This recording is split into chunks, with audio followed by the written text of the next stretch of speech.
comenzar. Esta mañana vamos a orar y así podemos disponernos a estudiar un poquito más la palabra. Oramos. Señor, te agradecemos porque podemos estar juntos un domingo más. Gracias por tu compañía, porque nos guías hasta este lugar de encuentro, donde podemos como iglesia reunirnos, compartir, tener comunión, charlar, y también en especial podemos adorarte y escuchar tu palabra y aprender y conocerte un poco más. Por eso ahora queremos disponer nuestro corazón, nuestro entendimiento, nuestras atenciones para poder estar atento a lo que querés expresarnos. Queremos entender tu palabra, la intención de tu palabra, lo que hay detrás de cada historia, para conocerte, para adorarte, para amarte, para sorprendernos por tu persona. Te bendecimos en esta mañana en el nombre de Jesús. Amén. Bien, bueno, estamos entonces ya en el último tramo de Génesis y estamos analizando los últimos capítulos.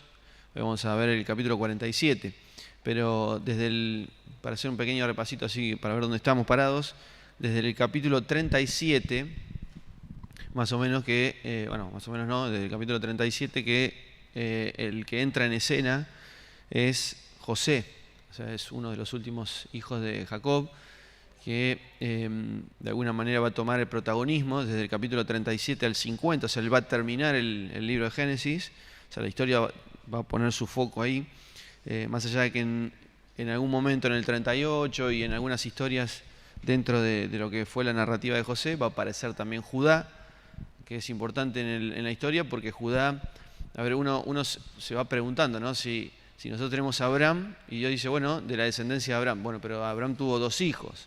¿Cuál va a ser? ¿El primogénito? ¿El segundo? Bueno, Dios determina que es el segundo, que es el hijo de la promesa, Isaac. Isaac después va a tener 2 hijos, Jacob y Esaú. Y uno se pregunta quién va a seguir la línea, cuál de los dos va a tomar, ¿no? el poder o la línea de la descendencia. Y obviamente que el primogénito es Esaú, pero Dios termina decidiendo que es a través de Jacob. Y ahora, pero Jacob tiene 12 hijos, por lo menos 2 hijos varones, ¿no? Y la pregunta es, ¿cuál de todos estos el que va a seguir con esta línea, ¿no? Y uno enseguida puede decir, bueno, ¿será el primogénito? No, el primogénito generalmente, a propósito, Dios no lo elegía por una cuestión de hacer las cosas diferente a lo que el mundo estaba acostumbrado. Entonces uno dice, bueno, pero será el segundo, el tercero, el quinto, el séptimo, ¿cuál de todos, no? Bueno, ahí es donde entran en escena estos dos personajes, uno es Judá y otro es José, uno es el cuarto y otro el 11º, y uno empieza a ver que toman protagonismo, que los narradores quieren hacer foco en ellos, y tienen esta intención, ¿no? Decir, bueno, estos son los que de alguna manera van a empezar a tomar el poder, ¿no? Y si ustedes me preguntan a mí, yo hubiese elegido a José, especialmente porque la historia misma me va llevando a que es José el protagonista, es José el que aparece una y otra vez, y es más, ahora vamos a ver que el gobierno de José diría, no tiene fallas. Entonces uno dice, bueno, si no tiene fallas, podríamos, ¿quién no elegiría a José, no? Pero bueno, Judá es el que termina siendo elegido. La verdad, sinceramente, no entiendo por qué. No sé por qué Dios determinó que sea Judá el que siga la línea, porque en Génesis 49, que lo vamos a estudiar en un par de domingos, vemos que Jacob, cuando hace su declaración final a los hijos, dice: Rubén no va a ser el primogénito, Simeón y Leví tampoco van a tomar este lugar de protagonismo, de autoridad y de poder, porque fueron violentos con los que abusaron de la hermana Dina. Y el cuarto, Judá, y aparece y dice, sí, este va a ser el principal, el cachorro de león, lo llama Judá, y bueno, dice, de ahí saldrán reyes, y bueno. Entonces uno se pregunta, ¿por qué Judá? Sinceramente yo por lo menos no tengo respuesta, no sé por qué Dios eligió a Judá y no, por ejemplo, en este caso a José. Así que bueno, vamos entonces a analizar ahora, estamos terminando ya con la última parte del gobierno de José. Vamos a Génesis, capítulo 47, y vamos a leer toda la porción que nos toca analizar hoy. No es mucho, es unos 20 y pico de versículos, casi 30. Vamos a leer Génesis 47, del 13 hasta el final, del 13 al 31. Bien, y quiero que presten atención, así ustedes me pueden por ahí también ayudar a ver qué es lo que están viendo ustedes en el pasaje, ¿no? ¿Cuál es la intención por la cual el escritor quiere contarme esto, ¿no?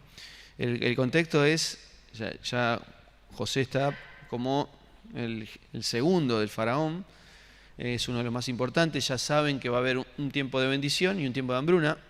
Específicamente en el 47 vamos a hablar de hambruna.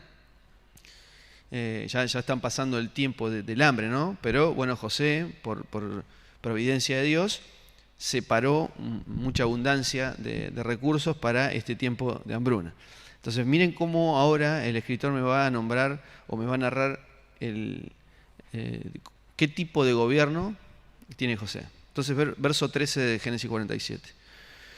Aunque no había alimento en todo el país, es decir, no hay alimento, hay hambre, y la hambruna era muy grave, y la tierra de Egipto y la de Canaán, las dos, desfallecían a causa de la hambruna, ¿no? Así pues, José recogió toda la plata que se halló en la tierra de Egipto y en la tierra de Canaán, por el grano que le compraban. E ingresó, así, como había hambruna, la gente compraba los granos que tenía José, que había guardado, y ese dinero era para Egipto, ¿no? Por el grano que le compraban, e ingresó José la plata en la casa de Faraón. Cuando se hubo acabado la plata de la tierra de Egipto y la tierra de Canaán, ya no tenían más para comprar, todo Egipto acudió a José diciendo, danos pan. ¿Por qué hemos de morir en presencia tuya? Pues la plata se ha acabado. Entonces dijo José, si se ha acabado la plata, entregad vuestro ganado, y yo os daré por vuestro ganado, o sea, yo les voy a dar grano por vuestro ganado. Y llevaron sus ganados a José. Entonces José les dio pan por los caballos, por el ganado del rebaño, por el ganado de la vacada y por los asnos. Y durante aquel año les suministró alimento a cambio de todos sus ganados. Bien, un año zafaron con eso. Finalizado aquel año, acudieron a él el segundo año y le dijeron, no ocultamos a nuestro Señor que puesto que la plata se ha acabado y también el ganado es de nuestro Señor, nada queda delante de nuestro Señor sino nuestro cuerpo y nuestro suelo. ¿Por qué hemos de morir ante tus ojos, tanto nosotros como nuestra tierra? Cómpranos a nosotros y a nuestra tierra por pan, y nosotros y nuestro suelo seremos esclavos de Faraón. Pero danos semilla para que podamos vivir y no muramos, y la tierra no sea asolada. Y José compró para Faraón toda la tierra de Egipto, porque todos los egipcios vendían sus campos, pues la hambruna arreciaba sobre ellos. Así el país llegó a ser de Faraón. E hizo trasladar al pueblo a las ciudades de un extremo al otro de Egipto. Solamente dejó de comprar la tierra de los sacerdotes, porque había un estatuto de Faraón para los sacerdotes, y ellos comían la ración que el Faraón les daba. Por eso no tuvieron que vender sus campos.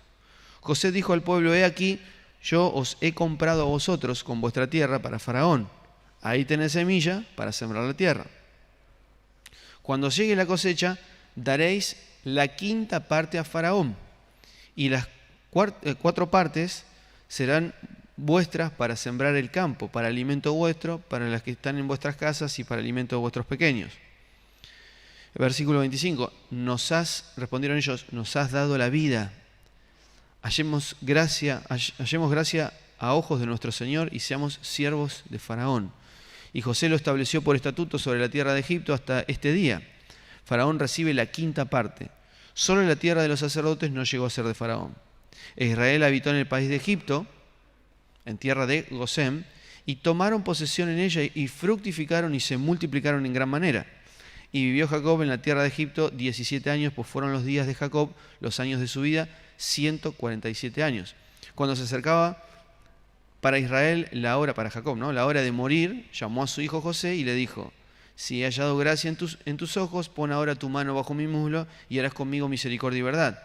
Te ruego que no me entierres en Egipto, que cuando descanse con mis padres me lleves de Egipto y me entierres en el sepulcro de ellos. Y respondió, yo haré según tu palabra. Y él dijo, júramelo, y le juró. Entonces Israel se postró a la cabecera de la cama.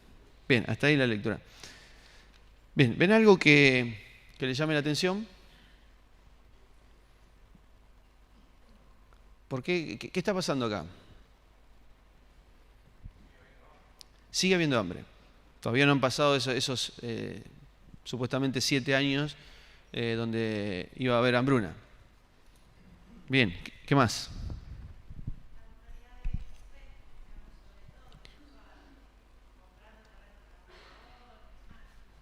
La autoridad de José. Perfecto. ¿Qué más?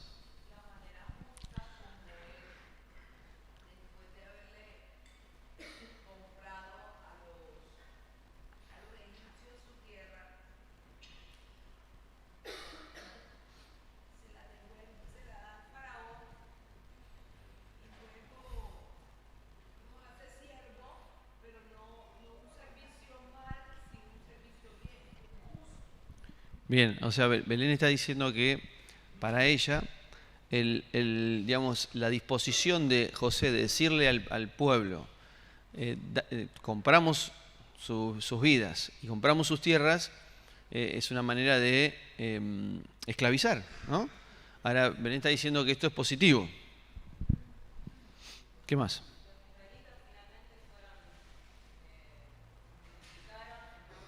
Uh-huh. Bien, Analía hace el comentario que subraya esa parte que es cierto, es importante eso, donde dice la Biblia que los israelitas fructificaron y multiplicaron. Es decir, esta frase que se repite continuamente, lo vamos a ver, no solo acá, sino antes y después. ¿Algo más?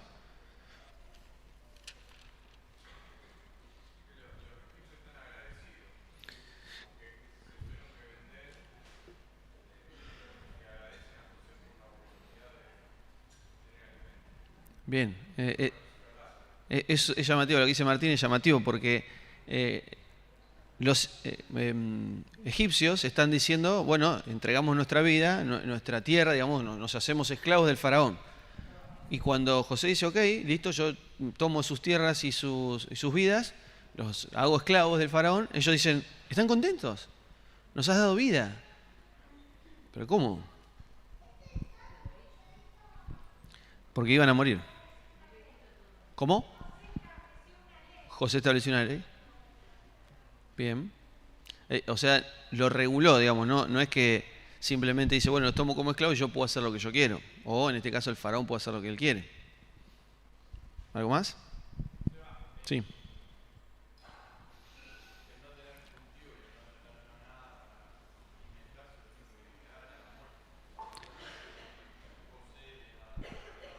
Claro. O sea, la condición en la que estaban hacía que lo que hizo José les diera realmente vida, ¿no?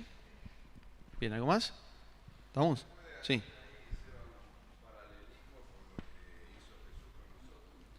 Ajá. Tal cual. Lo que dice Néstor es real, ¿no? Cómo esto empieza a formarnos una idea de que alguien que está tomando el gobierno, que tiene el gobierno, que no abusa de su poder y está mostrando cómo este gobernante está transformando la muerte en vida. Miren, hay antes de hacer una explicación que quiero en cuanto a toda la línea bíblica, hay una palabra que se repite varias veces. No sé si se dieron cuenta, una condición en realidad. No sé si se dieron cuenta, ¿cómo era la condición? Miren, verso 13. No había alimento en todo el país. ¿Alguno que me lo lea de otra versión? A ver si tiene por una palabra que nos ayude más. Verso 13, ¿quién me lo lee?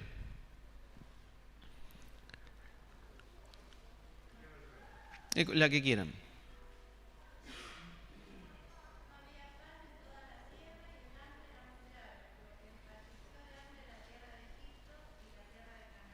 Bien, desfallecían. ¿Alguno tiene otra palabra que no sea desfallecer?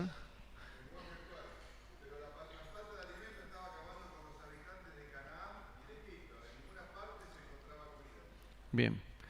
Bien, ¿cómo estaban ahí? ¿Cuál es la condición? ¿Qué es desfallecer? Están a punto de morir, ¿no? Esa es la condición. Estamos a punto de morir. Entonces el verso 13 me empieza a expresar cómo era la condición de ese momento. Estaban a punto de fallecer.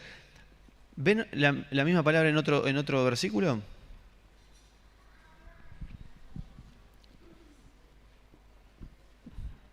En el 15. ¿Qué dice el 15?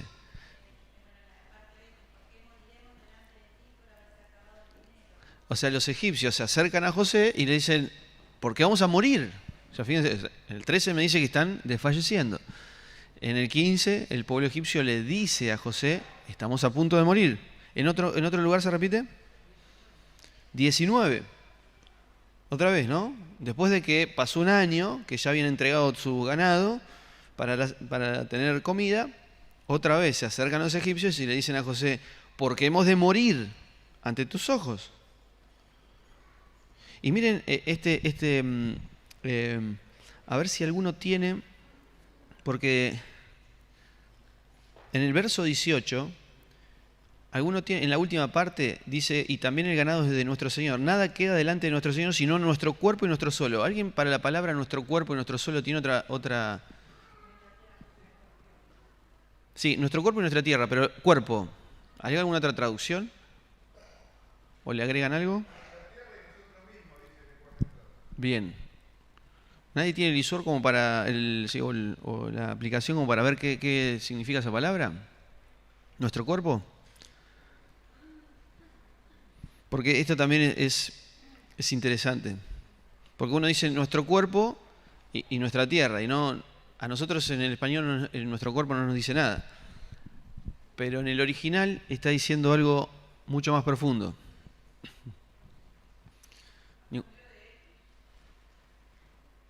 Cuerpo, ¿no? Bien, se los digo yo.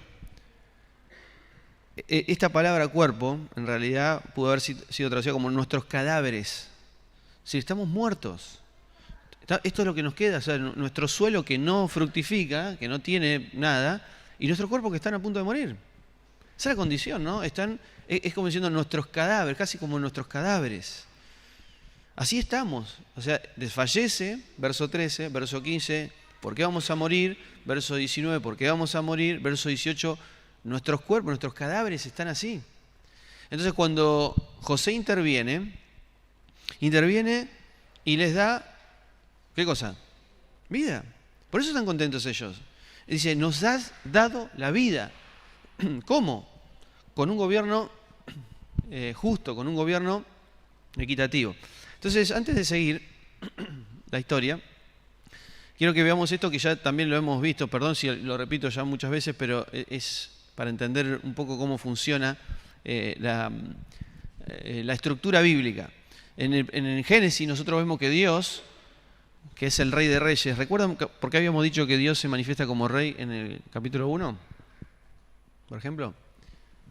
Capítulo 1 y sí, capítulo 1. ¿Recuerdan? ¿Cómo vemos que Dios es el Rey ahí? Por ejemplo, cuando se sienta, ¿no? Cuando dice, y Dios descansó el séptimo día. Ese término descansó no tiene que ver con una cuestión de cansancio, es decir, estoy cansado de hacer tanto trabajo y descansó, sino que descansar en el antiguo cercano oriente está vinculado a sentarse en el trono para gobernar. ¿Está bien? Entonces Dios es el Rey. ¿Alguna otra cosita en Génesis 1 que indique esto? ¿Qué hace Dios en Génesis 1? ¿Sí? ¿Y cómo lo crea? Dice, ¿no? Da la orden. Hágase la luz. Y la luz se hace, ¿no?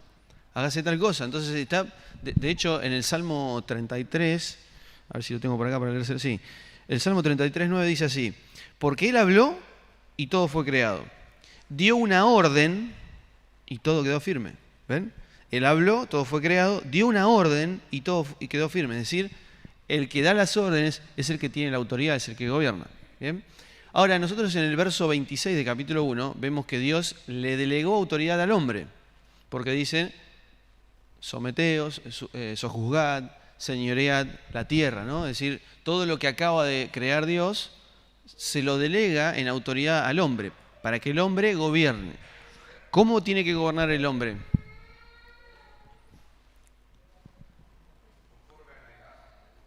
Exacto, con justicia, conforme a la imagen de Dios. Es decir, porque dice, Adán y Eva fue creado a imagen de Dios. Entonces esta imagen es, Adán tiene que gobernar representando, como embajador de Dios.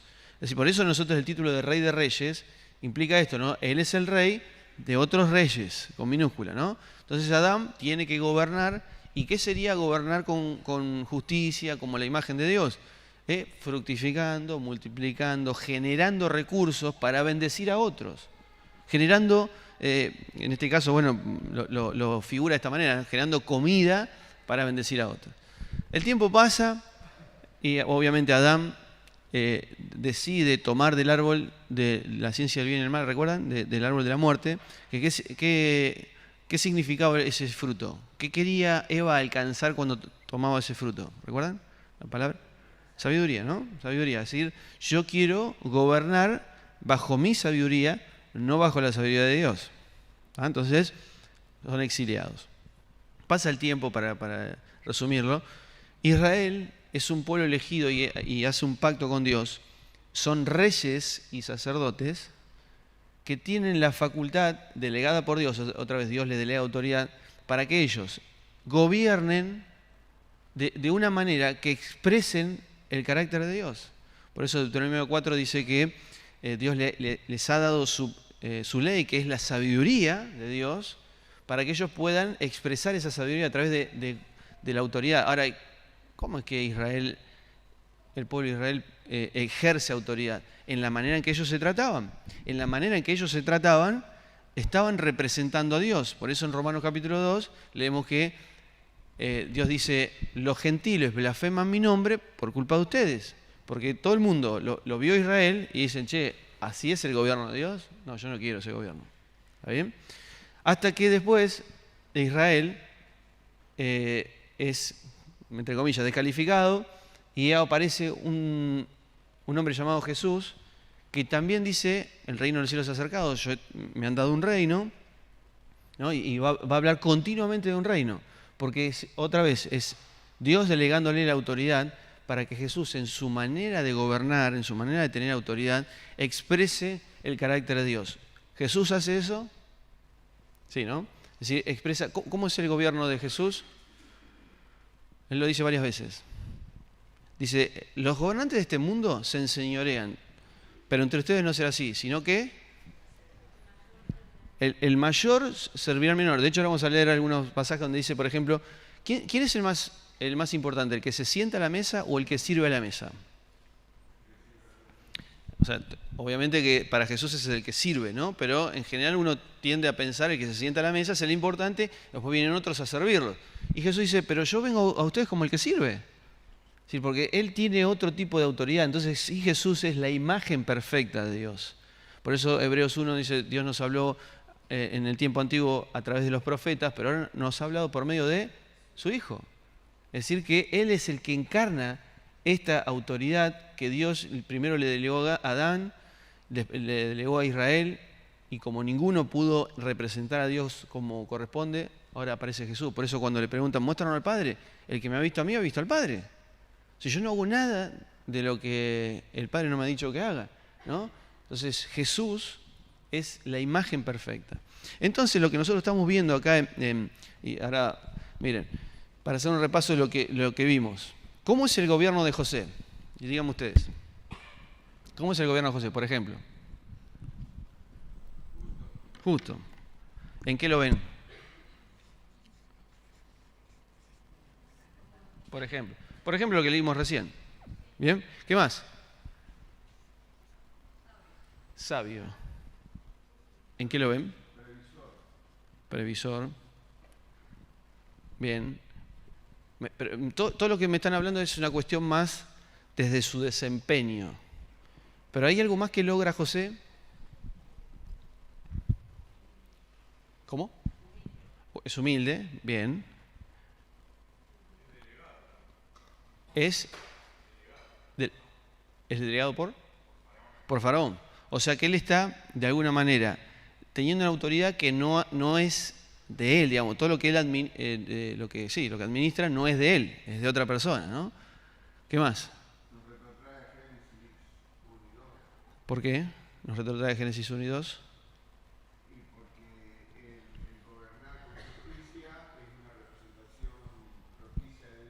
Bien. Exacto. Es decir, es una imagen de un gobernante que representa el carácter de Dios. Porque está, ¿no?, haciendo todo esto. Pero hay algo más importante también. ¿Quién lo vende a José? Su misericordia. ¿Por qué? A ver.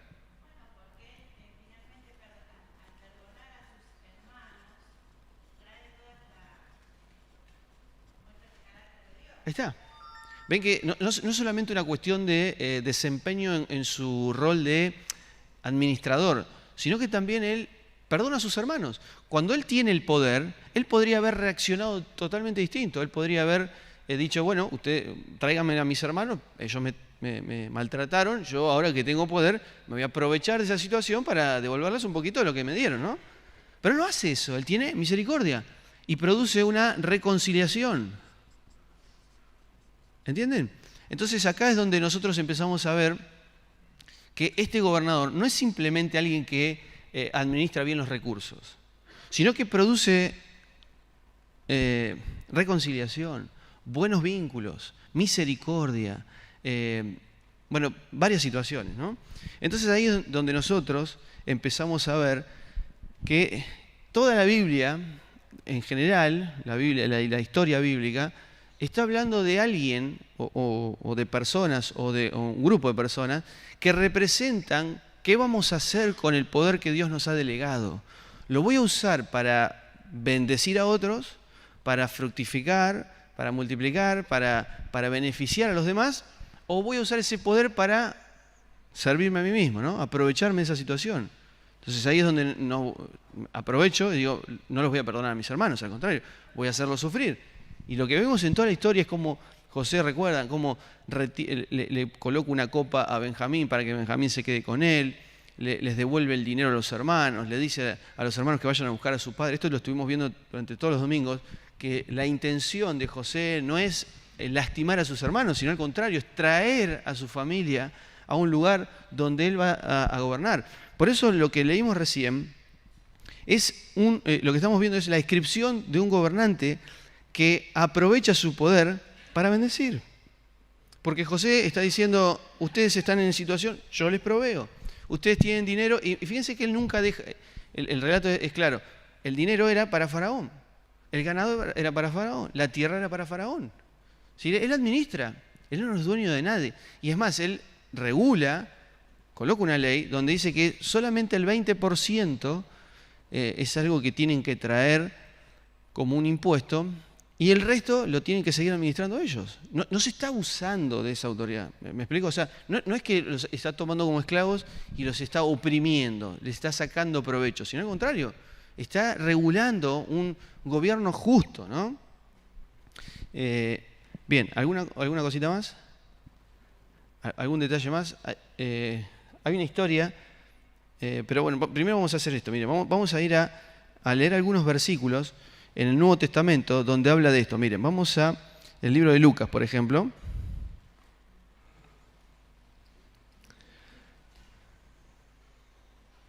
Lucas, ahí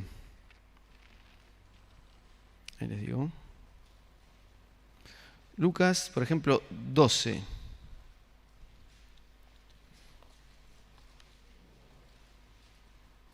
Lucas 12. Y es Jesús, ¿eh? Miren lo que dice Jesús en cuanto al reino. 12, vamos a leer 32. Está hablando de buscar primeramente el reino de los cielos, ¿no? No es Mateo, pero es la misma expresión. Y termina diciendo así el 32. No teman manada pequeña, porque vuestro Padre se complació en daros el reino. ¿Qué significa esto? Que Dios se complació en darnos el reino, o darles el reino a ellos, a esa manada pequeña. ¿Qué está queriendo decir ahí?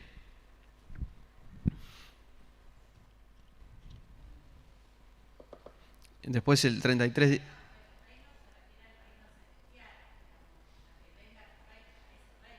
Bueno, un reino celestial. ¿Pero qué significa? ¿Qué significa reino celestial y qué significa que alguien está tomando el reino? Ahí va. ¿Ven? lo que dice Cris, es mostrar el carácter de Dios, es siempre la misma idea.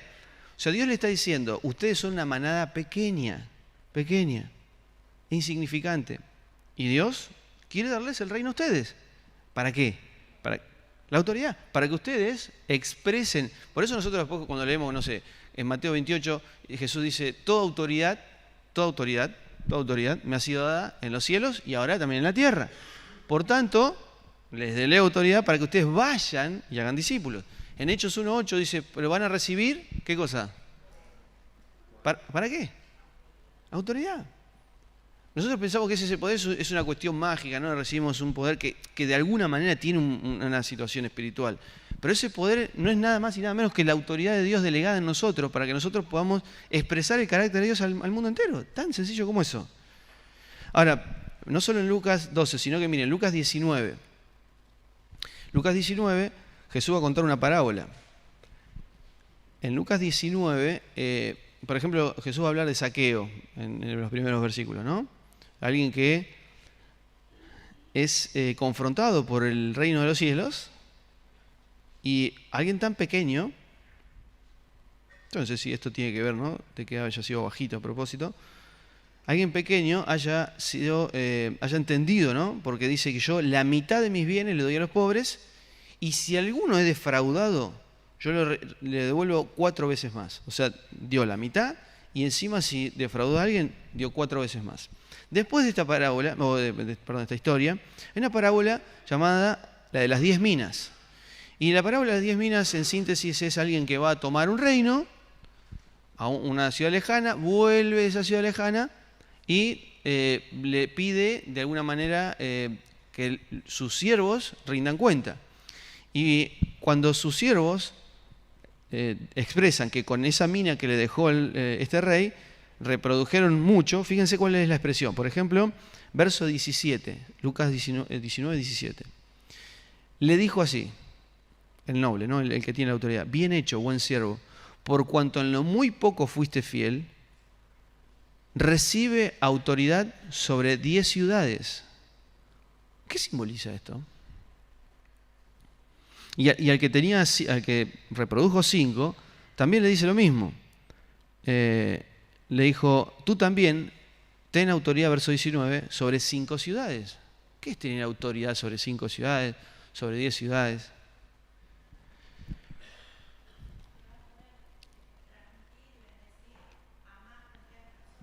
Exacto.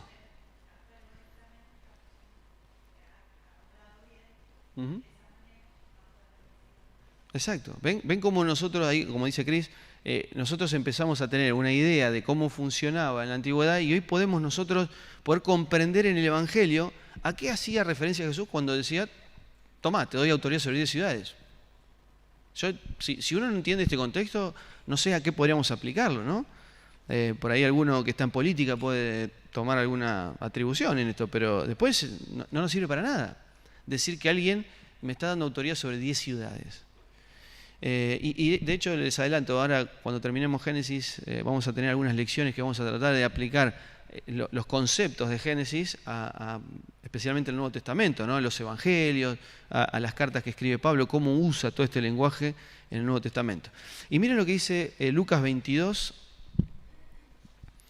vamos a leer desde el 19 en adelante.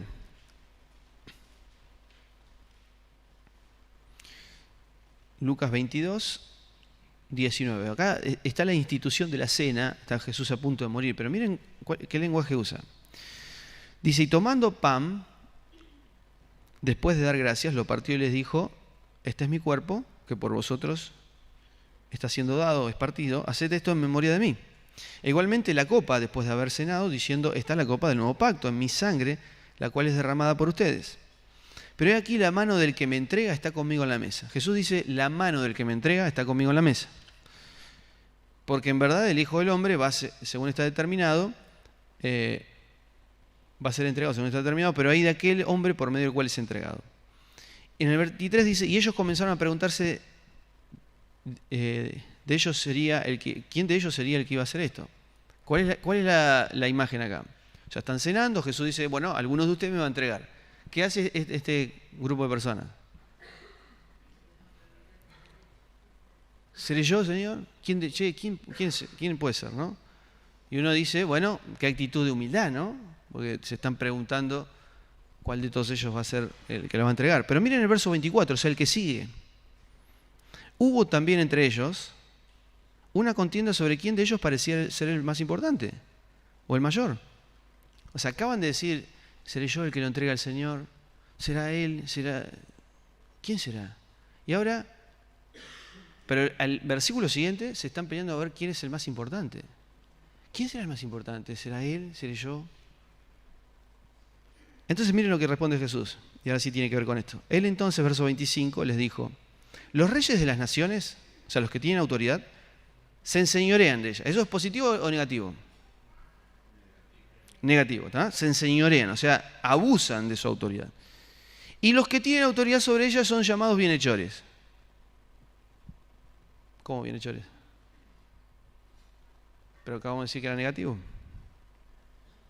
¿Cómo explicamos esto? O sea, Jesús dice, los reyes de las naciones abusan de su poder. Y los que tienen autoridad sobre ellas son llamados bienhechores. Bien, es como un orgullo para ellos, pero ¿qué más está diciendo? A ver. ¿Cómo lo ven los demás?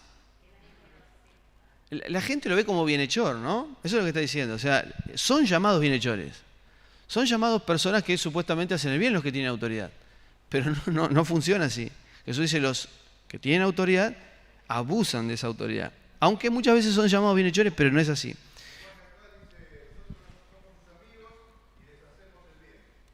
¿Cómo?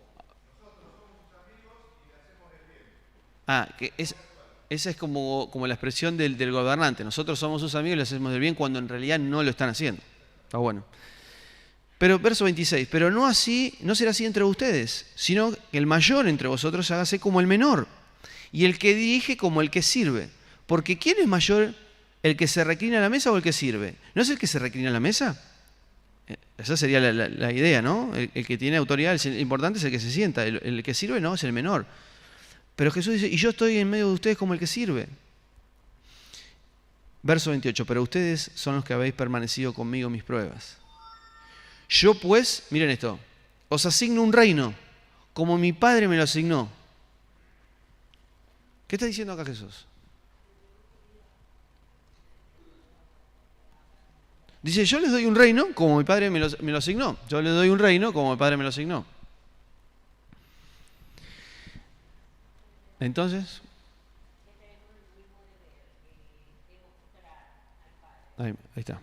Neila dice, tenemos el mismo deber de mostrar al Padre. O sea, la misma comisión de mostrar el carácter de Dios a través de cómo nosotros nos tratamos. Porque recuerden que el gobierno de José no tenía que ver solamente con hacer las cosas correctamente, ser justo, sabio, sino que también tiene que ver con reconciliar, con mostrar amor, con misericordia, servicio. O sea, nada es mío. Otra cosa que no dijimos, pero cuando él no acepta estar con la esposa de Potifar, está de alguna manera diciendo, yo no quiero abusarme de mi poder para aprovecharme y satisfacerme con una mujer. Yo quiero rechazar esa situación, porque simplemente estoy a cargo no soy el dueño de nada. Cuando está en la cárcel, él también lo colocan como el gobernante, como el principal, y él interpreta los sueños y demás, ¿no? Entonces nosotros estamos viendo acá que en los evangelios también Jesús está usando el mismo lenguaje. Y no solo eso, sino que, por ejemplo, en 1 Corintios, no lo busquen, se los digo yo, pero en 1 Corintios 6, verso 5, dice así, dice, para vergüenza vuestra lo digo. Así, no hay entre vosotros ningún sabio que pueda juzgar entre sus hermanos. Es decir, había peleas en la iglesia, cosa que no ocurre muy seguido en ninguna iglesia, ¿no? Menos en la nuestra.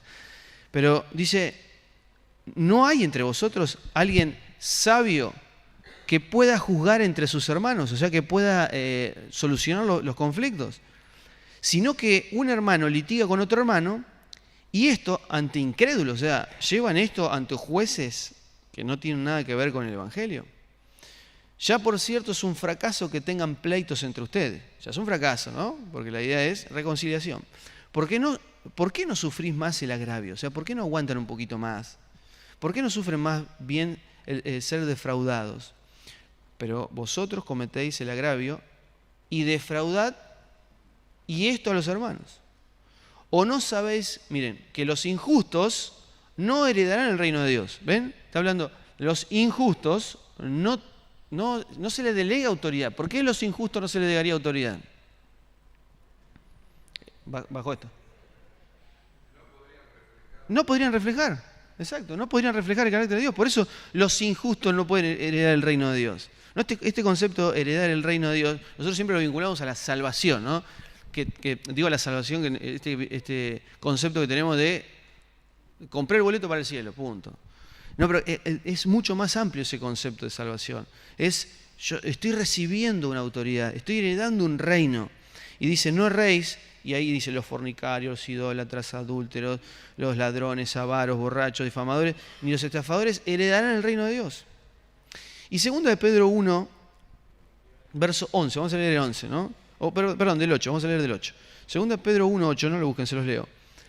Porque si estas cualidades están en vosotros y abundan, no os dejarán estar ociosos ni estériles, miren, ni estériles, en el conocimiento pleno de Cristo.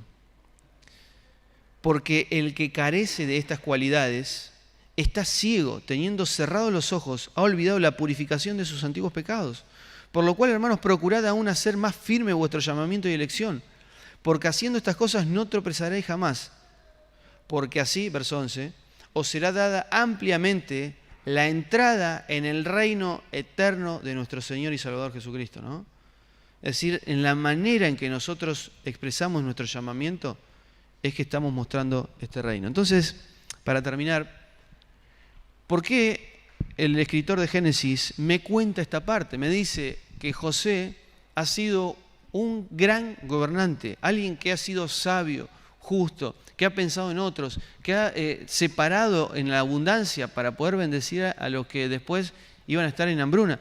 Y los que están en hambruna dicen, estábamos muertos y nos has dado vida. Porque eso es lo que hace un gobernante que representa a Dios, transforma la muerte en vida. No es que nosotros tengamos la capacidad de hacerlo, digo, ¿no? Dios nos ha delegado el ministerio de la reconciliación, del perdón, de transformar lo que está muerto en vida. No porque nosotros lo hagamos, sino que nosotros somos esos agentes en medio para llevar vida a otros. Entonces eso es lo que hace un gobernante. Y no solo eso, sino que reconcilia, tiene misericordia, se abstiene, entiende que no es de él lo que tiene, sino que está administrando. Entonces, simplemente lo que está haciendo el escritor de Génesis es mostrarme el carácter de que alguien que gobierna y que ha sido delegada autoridad de parte de Dios, lo está haciendo justamente, es decir, está pensando en otros. Ese es un anticipo de lo que debería haber sido el pueblo de Israel y de lo que fue realmente Jesús, ¿no? Un anticipo de alguien que realmente recibe la autoridad. Él me ha dado un reino. Toda autoridad me ha sido dada en los cielos y en la tierra, ¿no? De hecho, cuando Satanás lo tienta a Jesús también le ofrece los reinos de este mundo, pero por otro camino. Pero no por el camino del servicio, por el camino del abuso de la autoridad. Entonces, todo el tiempo los escritores me están empujando a comprender, ¿no? Y para terminar, hay miren el último pasaje, volvemos a Génesis 47, y el último pasaje, o los últimos 3 versículos, hay una situación también después de esto, ¿no? Después de decirme cómo José permite que no solo el pueblo de Egipto pueda tener abundancia, sino que también los mismos israelitas, o sea, su propia familia, sus descendientes, estuvieran en un lugar, en la tierra de Gosén, donde se fructifican y multiplican, que es la misma expresión que se lo dijo, no tenemos tiempo ahora, pero había varios versículos que hablan de cómo se repite la fructificación y multiplicación antes y después también. Inclusive en Éxodo 1, ya lo vimos a esto, dice que cuando se levantó un faraón que no conocía a José, vio que los israelitas fructificaban y multiplicaban. Entonces actuó con astucia, igual que la serpiente, para frenar ese crecimiento. Pero después de que José genera un gobierno donde todo fructifica y multiplica y es bendición para todos, aparece Israel, o sea, el papá Jacob. Verso 29, ¿no? solamente para tratar de comprender, les tiro cuál es mi idea. Dice, verso 29, cuando se acercaba para Israel la hora de morir, llamó a su hijo José, le dijo, si he hallado gracia ante tus ojos, pon ahora tu mano bajo mi muslo y harás conmigo misericordia y verdad. Te ruego que no me entierres en Egipto, que cuando descanse con mis padres me lleves de Egipto y me entierres en el sepulcro de ellos. Y respondió, yo haré según tu palabra. Júramelo. Y le juró. Entonces Israel se postró a la cabecera de la cama. ¿Qué está diciendo José acá? ¿Qué es esto de poner la mano debajo del muslo?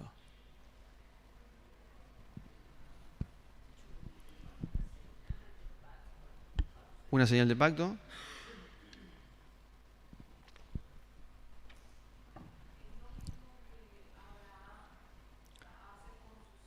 Exacto. Esposa para... O sea, ahí se repite otra vez el mismo juego de palabras, donde Abraham le dice al siervo, pon tu mano debajo de mi muslo y hace un compromiso, ¿no?, de buscar esposa para Isaac, mi hijo. ¿Pero qué significa esto? Es una manera de jurar. Y la mano debajo del muslo es una situación un poco más fuerte de lo que está expresando es poner la mano sobre sus genitales. Es decir, poné tu mano sobre mis genitales como... ¿Por qué los genitales? Porque uno dice, especialmente en los testículos, porque ahí es donde hay la fertilidad, es la descendencia. De ahí, quizá venga de la misma palabra, testificar, venga de la misma base de la palabra, no lo sé, pero tiene que ver con esto. Es decir, yo hago un compromiso de, pensando en la descendencia, de llevar tu cuerpo muerto otra vez a la tierra prometida. Porque ellos entendían que el lugar geográfico de la bendición de Dios no está en Egipto. Está claro que no está en Egipto, está en la tierra prometida. Y termina diciendo, Israel se postró a la cabecera de la cama. ¿Qué está diciendo esto? Uno dice, estaba acostado en la cama, bien, se levantó, hace esto y se reclina a la cabecera de la cama. ¿Esto dice algo? ¿O simplemente un detalle nomás de... Está acostado en la cabecera de la cama y listo? No, estaba enfermo, pero no ahí todavía no es del tiempo de la muerte. Descansó, bien, pero lo va a decir Hebreos 11. Hebreos 11 dice, dice que en realidad lo traduce así. Hebreos 11 dice que Jacob se apoyó en su bordón, en su bastón, y adoró. ¿A quién?